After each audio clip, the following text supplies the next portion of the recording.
What's going on, Dragon Brawlers? Scott Sermon, your Guildmaster here for Players Guild, bringing you another video. And if you've seen the title, it's my three wishes for the Dragon Ball Super card game digital version, which I never thought we were going to get. Um, there was a myriad of reasons, most likely licensing, but it seems like whatever those issues have been resolved. So everyone who emailed in or messaged the Facebook or commented in the Facebook group, on even on those surveys, put online version. We're finally getting it, guys, in 2023. So that's a huge community effort, and I cannot wait for it. But let's get into some speculation, theorying, and hopefully the best case scenario for the Dragon Ball Super card game digital version. Okay, so wish number one, it's gotta be free to play. Now, this could go two ways. I understand when some people hear free to play, there's a lot of elements of mismanaging microtransactions, which is very valid.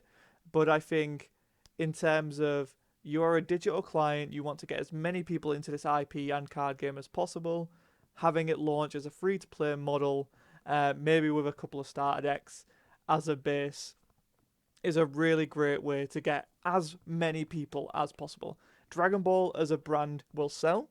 If people see it as, hey, it's a Dragon Ball card game, it's free. Hey, I like things like Hearthstone, I like things like Magic Arena, or any other digital card game equivalent, they can easily see that, hop on, give it a try, and you never know, we might be looking at our future world champion coming on from the digital version. Who knows? That's the power that free to play has. Also, with free to play, there should be an element of, if you really wanted to grind and like play the game religiously, maybe not religiously, but you know what I mean, if you put the time into the game, if you're a free to play player, you should be able to grind all the cards. That's something I want to see. I don't want to see cards behind paywalls if it's free to play. If it's paid, exceptional, especially so, right? Like you shouldn't be paying for cards, at least base form cards, I should say. Um, with like monetary value, like opening packs for coins, blah blah blah. That's an ecosystem that I'm sure may exist within the game. It's a digital card game after all. It has to make money, um, or at least I would assume so. Especially with the quick look at gameplay we get, it seems to be very set up like Hearthstone, and those equivalents of it. So I think when you look at it, it makes the most sense to me. It's only on PC right now, and so again, that indicates to me that if you've got a digital client, you're probably going to start free to play. Look at Pokemon, look at Magic, look at Yu-Gi-Oh. Those are the big three. All three of those have free digital clients, and I think Dragon Ball needs to be the same. And with it just coming out in 2023, I don't think this is saying it's only going to be on PC.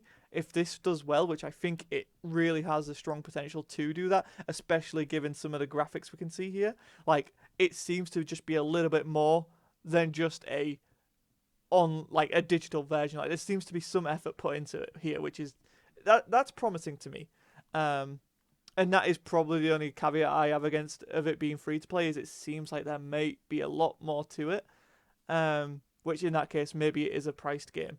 We will see. So that's my wish number one, is that it's free to play, that its potential is that you can earn all the cards by playing the game, at least in their base forms, and that's number one. Number two is crafting. Now, this kind of ties into that point of earning as you go, playing and stuff like that. But I think there needs to be a crafting system, right? Dragon Ball has a dearth of cards right now, like lots of cards, and a digital version with pack openings and stuff. This is assuming it's based on that model, which I think is a model that they will take from.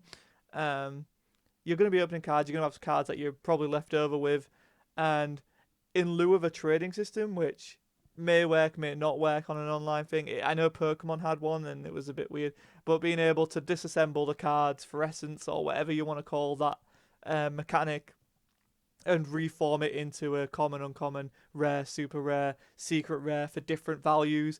So that way you can play, you can earn, and then you can get your deck you want to earn. Um, And I think that's a key thing for a game like this. If that's the way this game is going, this is all hypothetical at the end of the day, people. Just my wishes, and this is how I envision it based on the industry and what's happening in it. Um, and then finally, for my wish number 3, I think content, right? Okay. Okay, well, the game. It just could be player versus player, but I think it needs to be more than that. I think there needs to be a challenge system. I think like if they do weekly tournaments where people can enter and it's um limited formats or something, right? That's where you can try them out, especially because you're gonna have a whole lot more players and we've seen them try it in the physical version, but when it's a digital version, if you go, oh, it's 1 week and it's only Zenkai cards, and it's like, oh, it's easy accessible, this is all of the cards you can play with, cool, go nuts. Um, or maybe it's only Goku cards for 1 week, just something fun like that.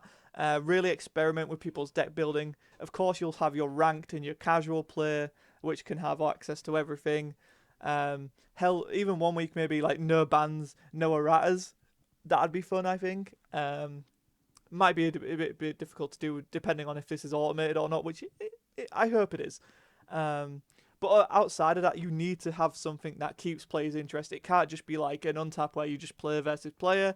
Like, I think there needs to be progression. There needs to be a level up system. There needs to be a driving goal that as a player, you get to progress forward with.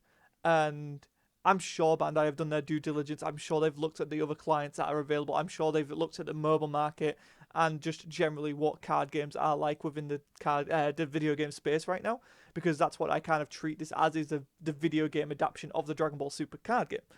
Am I asking for story mode with cutscenes? No, but that would be amazing down the line. Like, they do have the hero's story to tell if they want to tell that in a packaged way, which means the assets are already there.